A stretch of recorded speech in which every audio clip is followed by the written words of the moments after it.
जय हिंद। नमस्कार साथियों, कैसे हैं आप सभी लोग। उम्मीद करते हैं कि आप सभी लोग अच्छे होंगे और आप सभी लोगों की तैयारी जो है साथियों बिल्कुल ही अच्छी तरीके से चल रही होगी। तो साथियों, आज की इस क्लास में हम सभी लोग आरआरबी ग्रुप डी एग्जाम 2026 के लिए जो है टॉप ऐसे इंपोर्टेड और चुनिंदे प्रश्नों को देखेंगे, जो कि साथियों आपके 14 अगस्त से लेकर आपके 21 अगस्त तक के एग्जाम के लिए काफी ही इंपोर्टेंट है। तो आप जो इस क्लास को बिल्कुल अच्छी तरीके से लास्ट तक देखिएगा और इस क्लास में दिए जाने वाले इन सभी क्वेश्चनों को आप अच्छी तरीके से जरूर याद कर लीजिएगा, जिससे कि आप जो अपने एग्जाम में सभी क्वेश्चन को आसानी तरीके से बना पाएंगे। और साथियों, पिछले जितने भी शिफ्टों में आपके एग्जाम हुए हैं और उन शिफ्टों में साथियों जिस टॉपिक से और जिस पैटर्न से सबसे ज्यादा क्वेश्चन पूछे जा रहे हैं, आज के इस क्लास में हम सभी लोग उन्हीं टॉपिक से क्वेश्चन को करेंगे। तो क्लास को बिल्कुल आप अच्छे से लास्ट तक देखिएगा। तो चलिए क्लास को स्टार्ट करते हैं और देखिएगा पहला क्वेश्चन यहाँ पे दिए गए कि एड्स किस प्रकार के वायरस से होता है। चलिए बताएंगे। ये सभी क्वेश्चन काफी इंपोर्टेंट और चुनिंदे क्वेश्चन हैं, जो कि आपके एग्जाम में 100% जो ये सभी क्वेश्चन आपको पूछे जाएंगे और बताएंगे कि एड्स किस प्रकार के वायरस से होता है। तो एड्स जो है ये आपके यहाँ पे आरएनए वायरस से होते हैं। ऑप्शन यहाँ पे जो है 20 सही जवाब है, आरएनए वायरस से होता है, याद रखेंगे। चलिए अगला प्रश्न यहाँ पे देखेंगे आप कि जब प्रकाश की किरण हम कम घनत्व वाले माध्यम से अधिक घनत्व वाले माध्यम में जाती है तो आवर्त कोण पर क्या जो है ना प्रभाव पड़ता है। चलिए बताएंगे आप यहाँ पे कि जब प्रकाश की किरण कम घनत्व वाले माध्यम से अधिक घनत्व वाले माध्यम में जाती है तो अपवर्तन कोण पर क्या प्रभाव पड़ता है। तो याद रखेंगे इस पे जो है घटता है। ऑप्शन यहाँ पे 20 सही जवाब होगा, घटता है। चलिए अगला प्रश्न यहाँ पे देखेंगे, परमाणु संख्या किसके द्वारा जो है निर्धारित की जाती है। चलिए बताइए, तो परमाणु संख्या किसके द्वारा निर्धारित की जाती है। तो परमाणु संख्या प्रोटॉन के द्वारा जो निर्धारित होती है। ऑप्शन यहाँ पे 20 सही जवाब होगा। चलिए अगला प्रश्न यहाँ पे है कि प्रकाश का अपवर्तन किसके कारण जो है होता है। तो प्रकाश का अपवर्तन किसके कारण होते हैं। तो प्रकाश का अपवर्तन माध्यम बदलने से होते हैं। ऑप्शन यहाँ पे जो है ए सही जवाब हो जाएगा, माध्यम बदलने से। चलिए अगला प्रश्न यहाँ पे देखेंगे कि कौन सी धातु तरल अवस्था में पाई जाती है। चलिए बताइए, तो कौन सी धातु तरल अवस्था में पाई जाती है। तो मरकरी जो ये आपके तरल अवस्था में पाए जाते हैं। ऑप्शन यहाँ पे सी सही जवाब होगा। चलिए अगला प्रश्न यहाँ पे है, पृथ्वी पर ऋतु परिवर्तन का मुख्य जो है ना कारण क्या है। तो याद रखेंगे आप कि पृथ्वी पर ऋतु परिवर्तन का मुख्य कारण क्या है। तो इसका मुख्य कारण होता है पृथ्वी का झुकाव। ऑप्शन यहाँ पे जो है 20 सही जवाब होगा, पृथ्वी का झुकाव, याद रखेंगे। चलिए अगला क्वेश्चन यहाँ पे है कि एंटीबायोटिक शब्द का प्रयोग सर्वप्रथम जो है किसने किया था। तो याद रखेंगे कि एंटीबायोटिक शब्द का प्रयोग सर्वप्रथम किसने किया। तो ये किए गए थे किसके द्वारा। तो सेल्समैन के द्वारा किए गए। ऑप्शन यहाँ पे जो है 20 सही जवाब हो जाएंगे। चलिए अगला प्रश्न यहाँ पे आप देखेंगे 8 क्वेश्चन है, डीएनए की संरचना का मॉडल किसने जो है दिया था। चलिए बताएंगे, तो डीएनए की संरचना का मॉडल किसने दिया था। तो ये दिए थे वाटसन और क्रिक के द्वारा। ऑप्शन यहाँ पे 20 सही जवाब है, वाटसन और क्रिक के द्वारा। चलिए अगला प्रश्न यहाँ पे देखेंगे, पृथ्वी का वायुमंडल सूर्य के विकिरण से किस गैस द्वारा जो है संरक्षित होता है।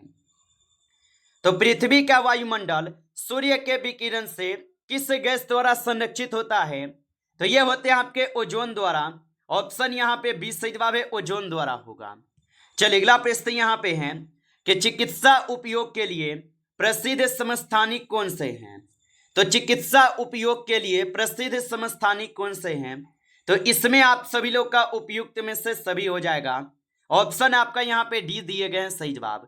चलिए अगला प्रश्न यहाँ पे है, परमाणु के नाभिक में कौन से यहाँ पे कण पाए जाते हैं। तो परमाणु के नाभिक में कौन से कण पाए जाते हैं। तो परमाणु के नाभिक में प्रोटॉन और न्यूट्रॉन पाए जाते हैं। ऑप्शन यहाँ पे 20 सही जवाब है, प्रोटॉन और न्यूट्रॉन हो जाएगा। चलिए अगला प्रश्न यहाँ पे है कि प्लाज्मा झिल्ली मुख्य रूप से जो है ना किससे बनी होती है। तो प्लाज्मा झिल्ली मुख्य रूप से किससे बनी होती है। तो ये बने होते हैं लिपिड और प्रोटीन से। ऑप्शन यहाँ पे जो है 20 सही जवाब होगा, याद रखेंगे। चलिए अगला प्रश्न यहाँ पे आप देखेंगे, सूर्य के प्रकाश की कौन सी किरणें त्वचा को काला करती है? तो सूर्य के प्रकाश की कौन सी किरणें त्वचा को काला करती है? तो यहाँ पे इस क्वेश्चन का सही जवाब UVA किरणें हो जाएगा। ऑप्शन ए को सही जवाब करेंगे। चलिए अगला प्रश्न यहाँ पे है, विद्युत चुंबकीय प्रेरणा का नियम किसने दिया था? चलिए बताइए। तो विद्युत चुंबकीय प्रेरणा का जो नियम है ये फैराडे के द्वारा दिए गए। ऑप्शन ए सही जवाब है, फैराडे द्वारा। चलिए अगला प्रश्न यहाँ पे देखेंगे, पानी का घनत्व तो अधिकतम जो ये किस तापमान पर होता है? तो पानी का घनत्व तो अधिकतम किस तापमान पर होते हैं? तो ये होते हैं आप सभी लोग के 4 डिग्री सेल्सियस पे।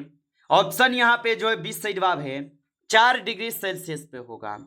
चलिए अगला प्रश्न यहाँ पे है कि चुंबक के पास लोहा क्यों जो है आकर्षित होता है? तो चुंबक के पास लोहा क्यों आकर्षित होता है? तो आप बताएंगे यहाँ पे सही जवाब क्या होगा? तो आप बताएंगे यहाँ पे सही जवाब चुंबकीय क्षेत्र के कारण होते हैं। ऑप्शन आपका 20 सही जवाब है। चलिए अगला प्रश्न यहाँ पे 80 नंबर है कि किस प्रक्रिया में ATP की सबसे अधिक मात्रा जो है ना बनती है? चलिए बताइए। और आप अभी तक इस क्लास को लाइक नहीं किए हैं तो आप इस क्लास को एक बार लाइक कर लीजिएगा, और नए जुड़े हैं आप इस चैनल पे तो चैनल को सब्सक्राइब करके और नोटिफिकेशन को ऑल पे दबा के जुड़ जाइए, जिससे कि जब भी कोई नई क्लास हो सबसे पहले क्लास का नोटिफिकेशन जो है आपके पास पहुंच सके। तो आप इस चैनल को सब्सक्राइब कर लीजिएगा। और मेरे भाई एक बार आप कमेंट करके बताइए कि आपका एग्जाम कौन से डेट पे पड़ा है और कौन से शिफ्ट में, जिससे कि आपको यहाँ से हम क्लास दे पाएंगे। और बताइए किस प्रक्रिया में ATP की सबसे अधिक मात्रा बनती है?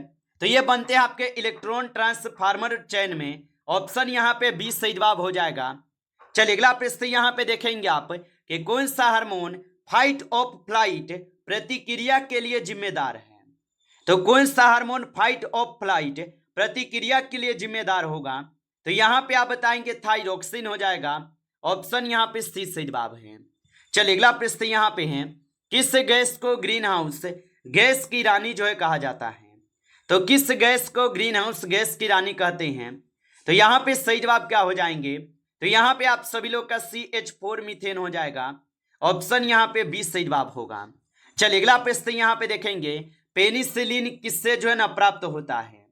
तो पेनिसिलिन किससे प्राप्त होता है? तो पेनिसिलिन जो है ये आपके कवक से प्राप्त होते हैं। ऑप्शन यहाँ पे 20 सही जवाब होगा।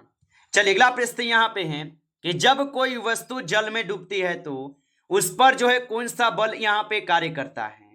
तो जब कोई वस्तु जल में डूबती है तो उस पर कौन सा बल कार्य करता है? तो इसमें करते हैं आपके उत्तार बल।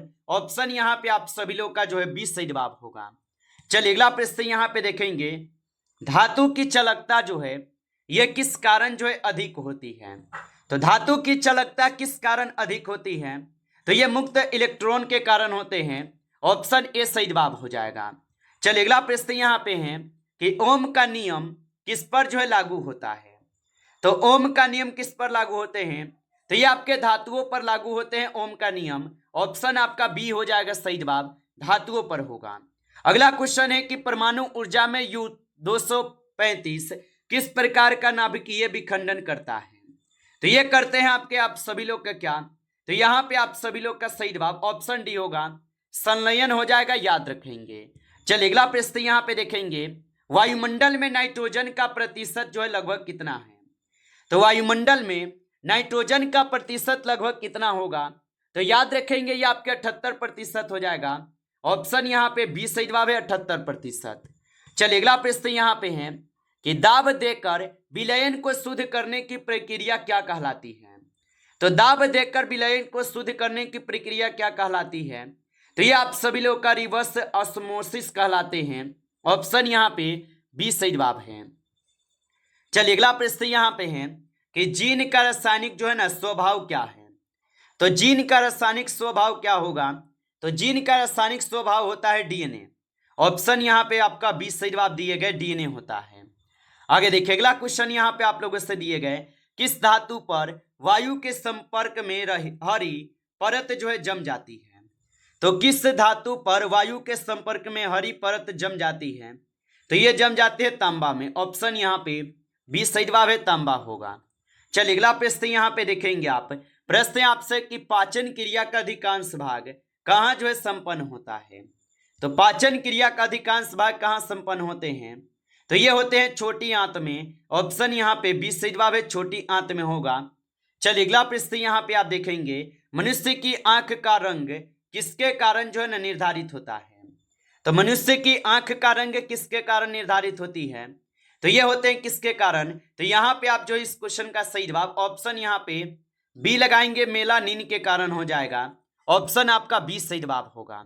चलिए अगला प्रश्न यहाँ पे देखेंगे, वह प्रक्रिया जिसमें पौधे पत्तियों द्वारा जल खोते हैं क्या कहलाती है।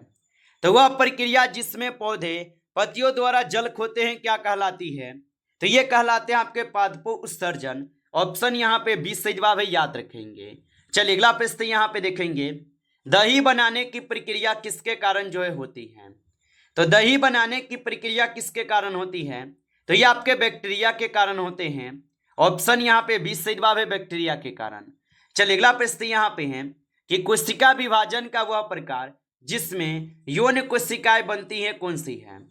तो कोशिका विभाजन की वह प्रकार जिसमें यौन कोशिकाएं बनती हैं, यह आप सभी लोग का मायोसिस हो जाएगा।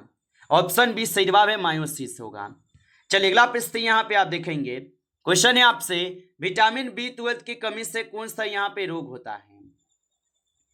तो विटामिन B12 की कमी से जो है यहाँ पे कौन से रोग होते हैं, तो यहाँ पे इस क्वेश्चन का सही जवाब ऑप्शन बी लगा देंगे। चलिए अगला प्रश्न यहाँ पे आप देखेंगे, 37 क्वेश्चन दिए गए और 37 क्वेश्चन क्या पूछा है कि ठोस का सीधे वाष्प में बदलना क्या कहलाता है। तो याद रखेंगे, ठोस का सीधे वाष्प में बदलना जो है उद्वोपातन कहलाते हैं। ऑप्शन ए सही जवाब हो जाएगा। चलिए अगला प्रश्न यहाँ पे है, ग्रीन हाउस इम्पैक्ट मुख्यतः किस गैस के कारण होता है। तो ग्रीन हाउस इम्पैक्ट मुख्यतः किस गैस के कारण होते हैं, तो ये होते हैं कार्बन डाइऑक्साइड के कारण। ऑप्शन यहाँ पे 20 सही जवाब हो जाएगा। चलिए अगला प्रश्न यहाँ पे देखेंगे, मनुष्य इनमें से कौन सी ध्वनि नहीं सुन सकता है। तो मनुष्य इनमें से कौन से ध्वनि को नहीं सुन सकते, तो ये आपके 50,000 हर्ट्ज जो होते हैं इनको नहीं सुन सकते। ऑप्शन यहाँ पे सी सही जवाब है। चलिए अगला प्रश्न यहाँ पे है, नायलॉन किस प्रकार का पदार्थ है। तो नायलॉन किस प्रकार का पदार्थ हो जाएगा, तो ये आपके कृत्रिम फाइबर हो जाएगा। ऑप्शन यहाँ पे 20 सही जवाब है, कृत्रिम फाइबर है। चलिए अगला प्रश्न यहाँ पे देखेंगे, दर्पण में बनने वाली छवि कैसी होती है। तो दर्पण में बनने वाली छवि कैसी होती है, तो दर्पण में बनने वाली छवि धुंधली होती है। ऑप्शन यहाँ पे सी सही जवाब है, धुंधली होगा। चलिए अगला प्रश्न यहाँ पे देखेंगे, मनुष्य के गुर्दे में छानने की क्रिया कहाँ होती है। तो मनुष्य के गुर्दे में छानने की क्रिया कहाँ होती है, तो याद रखेंगे ये होते हैं आपके बोमेन कैप्सूल में। ऑप्शन यहाँ पे 20 सही जवाब है, बोमेन कैप्सूल में होगा। चलिए अगला प्रश्न यहाँ पे है, पृथ्वी का गुरुत्वाकर्षण सर्वप्रथम किसने खोजा था। तो पृथ्वी का गुरुत्वाकर्षण सर्वप्रथम किसने खोजा था, तो पृथ्वी का गुरुत्वाकर्षण जो है सर्वप्रथम न्यूटन के द्वारा खोजे गए। ऑप्शन यहाँ पे 20 सही जवाब है, न्यूटन द्वारा। चलिए अगला प्रश्न यहाँ पे है कि अम्ल राज्य में कौन से अम्ल जो है पाए जाते हैं। तो अम्ल राज्य में कौन से अम्ल पाए जाते हैं, तो अम्ल राज्य में जो है यहाँ पे नाइट्रिक अम्ल और हाइड्रोक्लोरिक अम्ल ये दोनों पाए जाते हैं। तो ऑप्शन डी करेंगे, ए और बी दोनों आपका सही जवाब है। चलिए अगला प्रश्न यहाँ पे देखेंगे, प्रश्न है कि इलेक्ट्रॉन पर आवेश कैसा होता है।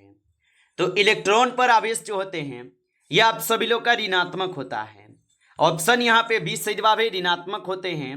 अगला क्वेश्चन यहाँ पे है, मानव रक्त में कौन सा यहाँ पे प्रोटीन ऑक्सीजन का वहन करता है।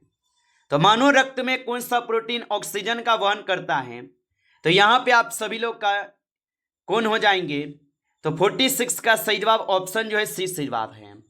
चलिए अगला प्रश्न यहाँ पे है, टीवी प्रसारण में कौन सी तरंगे उपयोग की जाती हैं। तो टीवी प्रसारण में कौन सी तरंगे उपयोग की जाती है, तो इसमें आप सभी लोग का माइक्रोवेव तरंगे जो है उपयोग की जाती हैं। ऑप्शन यहाँ पे 20 सही जवाब है। चलिए अगला प्रश्न यहाँ पे है, पानी की अशुद्धियों को हटाने की प्रभावी विधि जो है कौन सी है। तो पानी की अशुद्धियों को हटाने की प्रभावी विधि कौन सी है, तो यहाँ पे आप सभी लोग का कौन होगा, तो 48 का आप सही जवाब ऑप्शन बी लगाएंगे। अगला क्वेश्चन यहाँ पे दिए गए आप सभी लोगों से 49 कि कौन सा हार्मोन शरीर में कैल्शियम संतुलन बनाए रखता है। तो कौन सा हार्मोन शरीर में कैल्शियम संतुलन बनाए रखता है, तो यहाँ पे पैराथार्मोन हो जाएगा।